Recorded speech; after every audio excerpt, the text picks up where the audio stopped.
Vous êtes à l'écoute de l'ORTM, merci de nous rester fidèles. Il est 7h à Kirina Dalomandé, la même heure partout au Mali.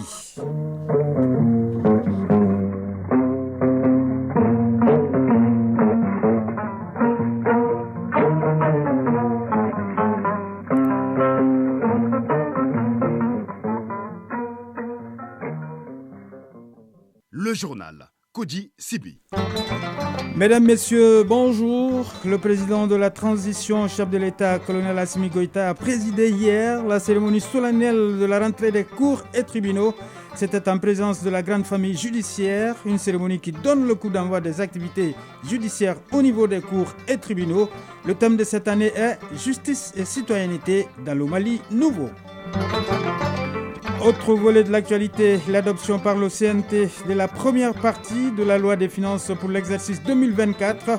Le budget global prévu est de 3 070 milliards 477 millions de francs CFA. Du sport avec la Coupe de la Confédération qui reprend ce week-end. Le stade malien de Bamako tentera de se remettre en selle dimanche contre les Sud-Africains de Sekoukouni United. Enfin, en rediffusion, la chronique du développement nous parlera de l'économie informelle au Mali. Voilà pour le sommaire.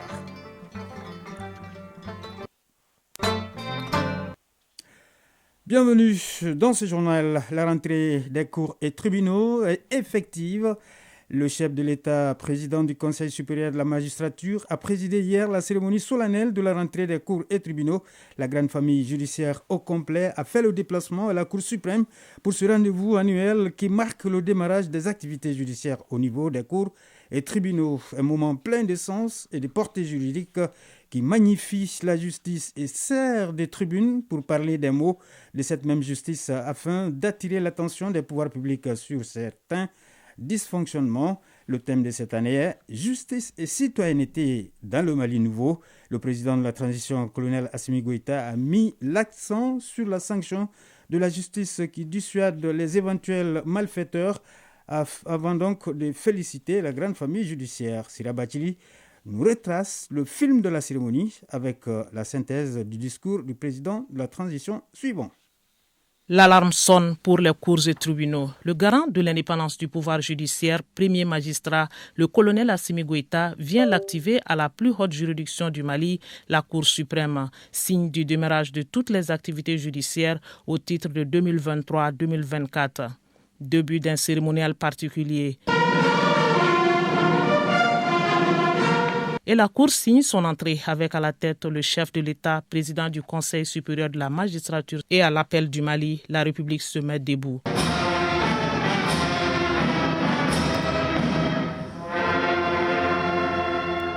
La parole est donnée au président de la Cour suprême pour camper le décor et faire le bilan de sa juridiction pour l'année écoulée. 3 autres interventions, parmi lesquelles celle du rapporteur général avec une remarquable voix féminine pour l'une des rares fois dans la grande famille judiciaire. Les discours du procureur général de la Cour suprême et du bâtonnier sur le thème et le redressement de la justice ont bouclé cette série. Place à présent à la réponse du président de la transition, le colonel Assimi Goïta, a d'abord attiré l'attention sur le thème justice et citoyenneté dans le Mali nouveau. Un Mali débarrassé des pesanteurs nuisibles à son développement.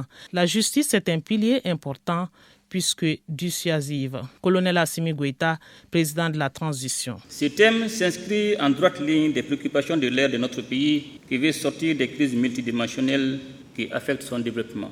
Le constat est que tout effort de développement qui ne tient pas compte du capital humain est voué à l'échec. Une bonne justice permet à la population de prendre conscience de ses devoirs civils au regard du rôle pédagogique des décisions de justice.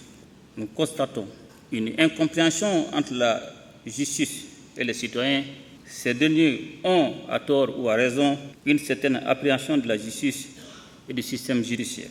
Comme tout système, la justice doit être continuellement améliorée pour corriger les tares, mais aussi pour veiller à ce que les citoyens soient de bons citoyens.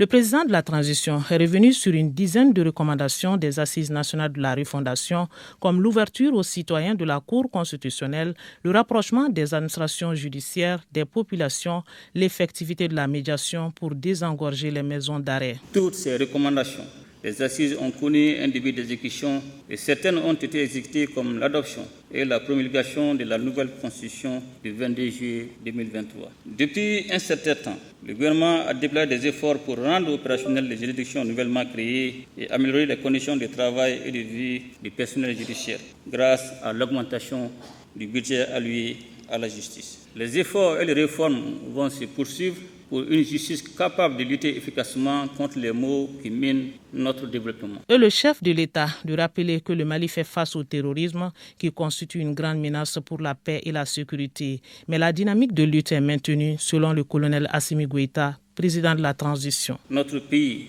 fait face au terrorisme qui constitue l'une des plus graves menaces à la paix et à la sécurité internationale.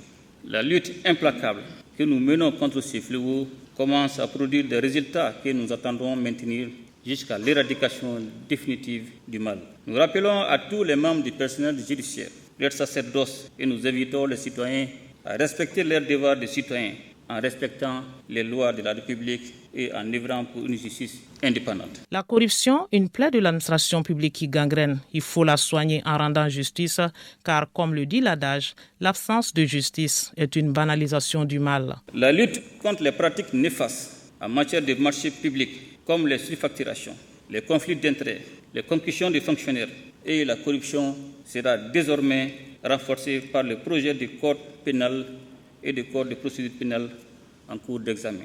La traque des délinquants financiers va continuer aussi bien au niveau du pôle judiciaire spécialisé qu'au niveau du cabinet d'instruction de la Cour suprême.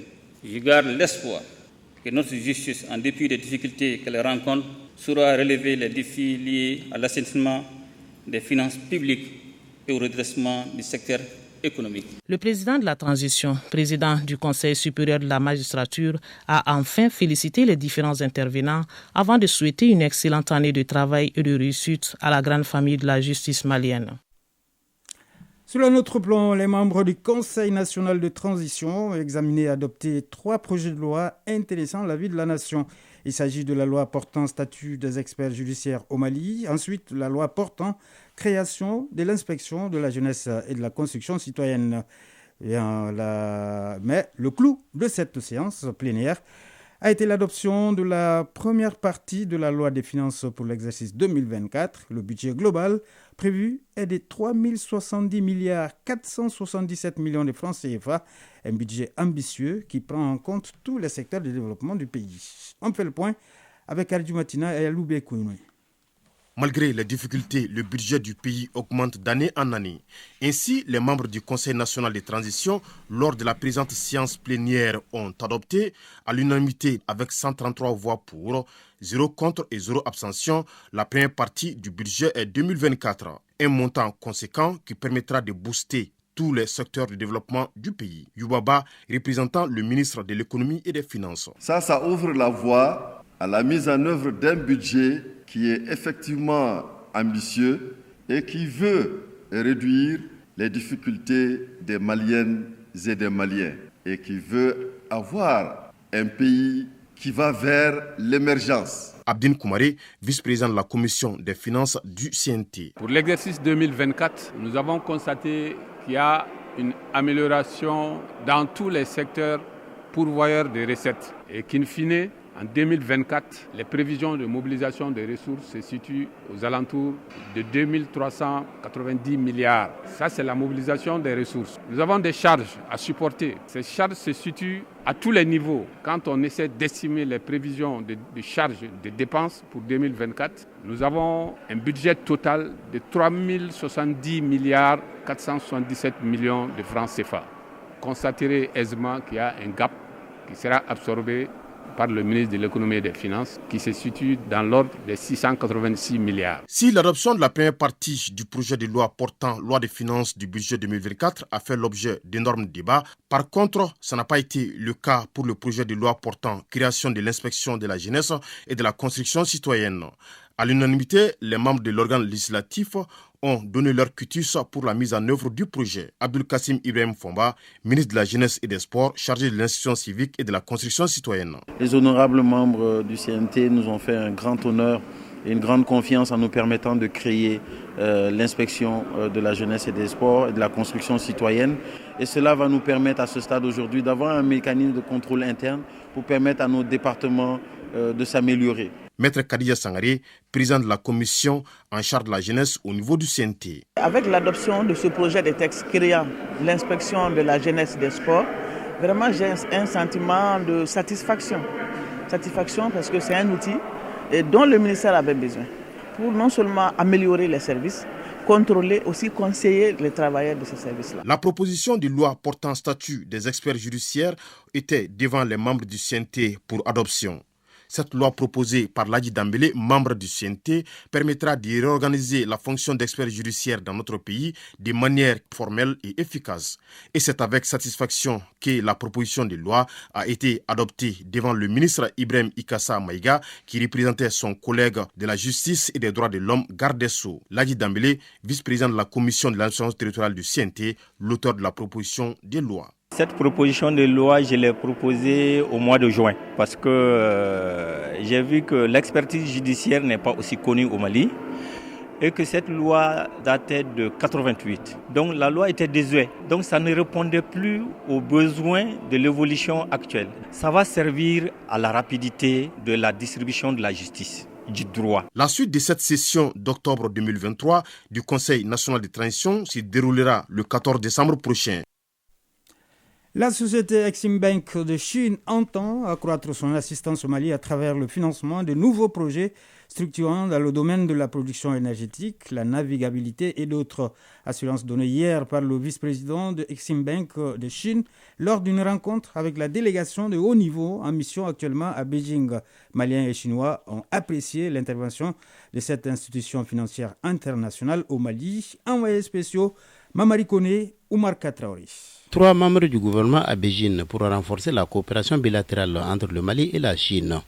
La société Exim Bank de Chine ouvre ses portes à la délégation de haut niveau, conduite par le ministre des Affaires étrangères et de la coopération internationale. La rencontre avec le vice-président d'Exim Bank de Chine s'est tenue dans une grande atmosphère de confiance et a permis de faire l'état de la coopération de cette grande institution de financement des projets structurants qui interviennent dans plusieurs pays. Aloussinou Sanou, ministre de l'économie et des finances. La discussion portait non seulement sur l'état de la coopération que nous avons trouvé au BOFIX, nous avons également lancé les perspectives pour l'avenir. Nous avons soumis certains projets de production d'énergie à partir de barrages, à partir de l'énergie solaire.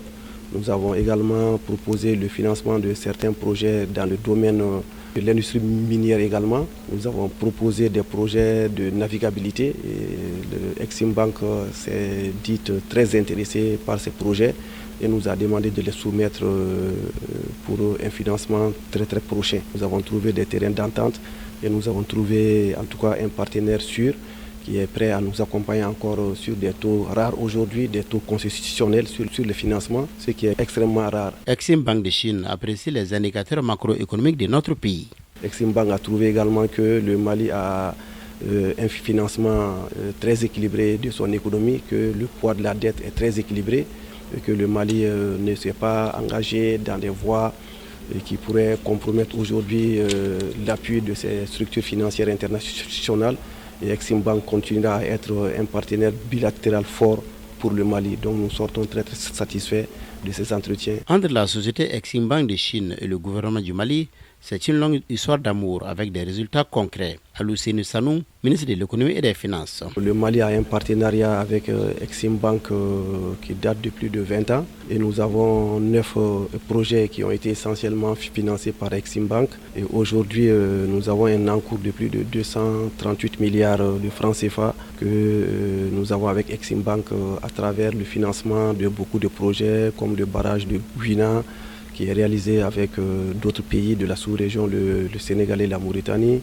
Nous avons Soukala et Nsoukala, nous avons le projet du numérique. La diplomatie et l'industrie s'inviteront dans la visite ce vendredi avec des entretiens prévus avec les ministres chinois des Affaires étrangères et du Commerce. Beijing, Mamari Kone, Oumar Traoré pour l'ORTM.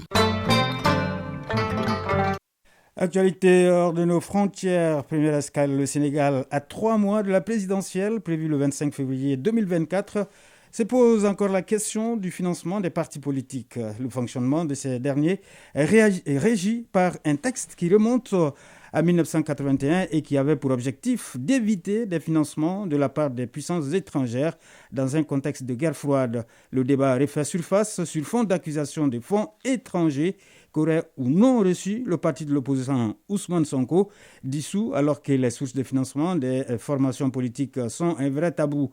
Officiellement, les partis politiques doivent se financer sur fonds propres avec les cotisations de leurs membres ou de leurs militants par exemple. Mais comment appliquer cette règle lorsqu'il s'agit de financer une campagne électorale où les frais sont multipliés par 10 voire 100?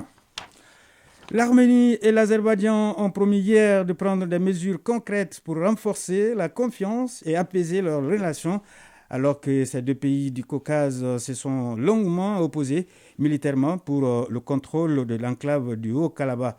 Selon une déclaration commune publiée à l'issue des pourparlers entre le cabinet du Premier ministre arménien et la présidence azerbaïdjanaise, Evren et Bakou ont réaffirmé leur intention de normaliser leurs relations et se sont entendus sur la libération de 32 prisonniers de guerre arméniens en échange de celle de 2 soldats azerbaïdjanais.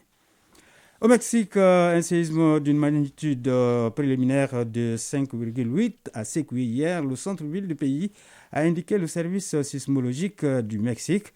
Des habitants sont sortis dans les rues de la capitale quand l'alerte sismique a retenti. Peu après 14 heures locales, soit 20 heures temps universel, l'épicentre a été localisé dans l'état du Puebla, au sud-ouest de la mégapole, avec plus de 9 millions d'habitants. La page des sports, c'est tout de suite.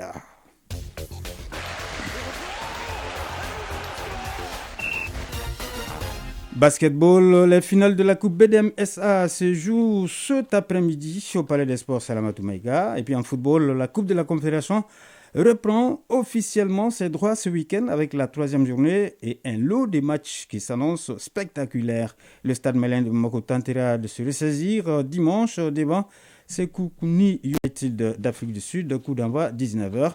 La Confédération africaine de football, par ailleurs, a dévoilé hier les 3 finalistes de chaque catégorie des CAF Awards 2023. Le résumé de l'actualité sportive est signé Isaac Tine. La Confédération africaine de football a dévoilé hier les 3 finalistes de chaque catégorie des CAF Awards 2023. Le Sénégal est sur le podium dans 3 catégories de récompense pour l'événement qui se tiendra le 11 décembre à Marrakech. Le lauréat de chaque catégorie est choisi à la suite des votes d'un panel composé de la commission technique de la CAF, des professionnels des médias, des associations membres, des entraîneurs en chef et capitaines des associations membres et clubs impliqués dans les phases de groupe des compétitions interclubs. Aucun Malien ne fait partie des nominés. Sur le terrain, la Coupe de la CAF reprend officiellement ses droits ce week-end avec la 3e journée et un lot de matchs qui s'annoncent spectaculaires. Cette 3e journée marque la fin des rencontres allées de la phase de groupe et les destins des équipes engagées sont de plus en plus éclaircis. Vainqueur de l'édition 2019, Zamalek accueille les Angolais de Sagrada Esperança demain samedi en fin d'après-midi, tandis que les Libyens d'Abou Salem tenteront d'arracher une nouvelle victoire sur soir. Les Guinéens sont à la recherche d'un résultat puisqu'ils n'ont pris aucun point jusqu'à présent dans le difficile groupe B. River United cherchera à se racheter de sa défaite du week-end dernier face au Dream FC de Ghana. Les Nigérians sont opposés au club africain qui a fait le plein de confiance après sa victoire 3-1 à l'extérieur sur l'Académica de Lobito. Quant aux favoris du tournoi, la Renaissance Berkane qui a remporté le titre il y a 2 ans et cherchera donc à renforcer sa position de leader dans le groupe D en recevant les Diables Noirs. Dans l'autre rencontre du groupe, le Samuel de Bamako tentera de se ressaisir devant Sekoukoun United d'Afrique du Sud. Coup d'envoi 19h. Pour ce qui est de la Ligue des Champions, la nouvelle journée débutera ce vendredi sur les chapeaux de roue avec un alléchant duel 100% nord-africain entre El Ali, le tenant du titre, et les Algériens du CR Belouizdad. Sur le plan national, championnat national de Ligue 1, la 8e journée démarre demain avec 3 rencontres. Sur le terrain de Djoulouba, l'Est Black Star de Badalabogo jouera contre ATS de Kourou. Les Sfas et le club olympique de Bamako s'affronteront sur le terrain du Samané de Bamako. Et à Grand Tegbo sur le terrain ASB, les 11 créateurs de Niarla seront opposés à Afrique Football Elite. Cette 8e journée se poursuivra dimanche avec 3 oppositions. L'Union sportive de Bougouba recevra l'AS Bagadien Baroueli sur le terrain de l'AS Salle de Bamako. Bien FC accueillera l'association sportive de Korofinasco sur le terrain de Djoliba. Le Djoliba jouera contre l'AS Police sur le terrain de l'ASB. Et enfin, sur le terrain du Salman de Bamako, à Sotuba, l'AS Salle de Bamako, leader, sera face à l'Union sportive de Bougouni. Le match USA Kita Salman de Bamako est reporté en raison du déplacement du Salman de Bamako en Afrique du Sud pour la Coupe de la CAF. Le basketball pour terminer, les finales de la Coupe BDM-SA se joueront cet après-midi dans la salle Salamatou Maïga du Palais des Sports. Ce sont les dames qui ouvront le bal avec le duel Djoliba AS Police à 16h. Et juste après, l'AS Mandé affrontera le Salman de Bamako en messieurs. Chronique du développement.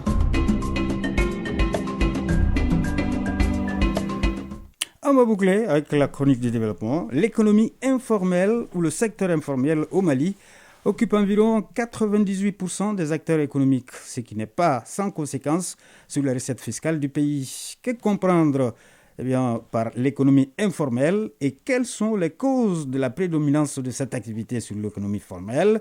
Écoutons en rediffusion ce numéro de la chronique du développement signé Soumaïla Berté et Marc Dambélé. Depuis fort longtemps, la pratique des activités de l'économie informelle a droit de citer dans notre pays. On la retrouve dans tous les secteurs de développement, mais singulièrement dans les secteurs secondaires et tertiaires. Elle est beaucoup plus accentuée dans les domaines du commerce, des entreprises et des services. Qu'est-ce qu'une économie informelle? L'économie informelle, c'est plutôt un terme générique. Modibo Mao Makalou, économiste. Souvent, on appelle ça aussi le secteur informel, mais ça signifie qu'on exerce des activités d'une certaine manière, mais ça dépend du contexte du pays. L'économie informelle dans un pays développé n'est pas le même que l'économie informelle dans un pays non développé. Mais le travail dans l'économie informelle répond surtout à un certain nombre de critères, de caractéristiques. Par exemple, les lieux de travail sont souvent peu identifiables, c'est-à-dire il y a des gens qui n'ont pas de bureau et qui sont très mobiles. Et aussi, les conditions de travail sont généralement précaires. Mais surtout, c'est au niveau des travailleurs de l'économie informelle que les dangers sont un peu plus patents, notamment la précarité, le fait qu'ils ne sont ni reconnus, ni enregistrés, ni régis, ni protégés par la législation du travail, encore moins par la protection sociale. C'est un peu cela qui caractérise le secteur informel dans un pays comme le nôtre. S'il n'y a pas encore de statistiques officielles sur le secteur, selon une récente étude de l'INSTAT, l'Institut national de la statistique, environ 98% des unités économiques au Mali sont informelles, ce qui constitue un véritable manque à gagner pour l'administration fiscale. Modibo Mao Makalou. Quand une entreprise n'est pas enregistrée formellement, elle n'est pas reconnue par l'État. Et ça veut dire qu'elle ne paye pas d'impôts, elle ne paye pas de taxes, mais aussi même les salaires au niveau de la législation du travail. Elle ne s'acquitte pas régulièrement des salaires, donc c'est ce qui protège aussi les travailleurs. Donc si cela se fait, ça veut dire que l'assiette fiscale est réduite. Ce sont ces recettes fiscales qui permettent de financer les dépenses budgétaires. Et vous le savez, de l'indépendance à nos jours, nos dépenses budgétaires sont supérieures à nos recettes budgétaires.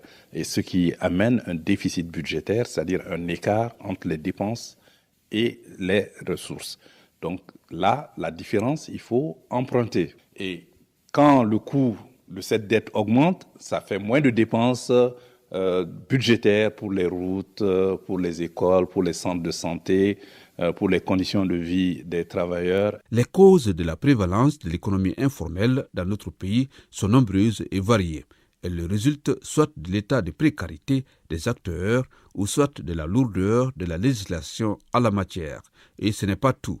Modibo Mao Makalou, économiste.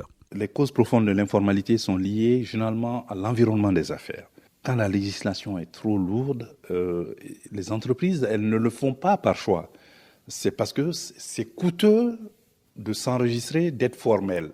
C'est-à-dire que c'est lié non seulement au contexte économique, au cadre juridique, judiciaire, mais aussi réglementaire, mais aussi le faible niveau d'éducation, l'absence au niveau des ressources publiques, parce que quand vous êtes dans l'informel et que vous n'avez pas de papier, vous ne pouvez pas vous adresser aux banques et établissements financiers.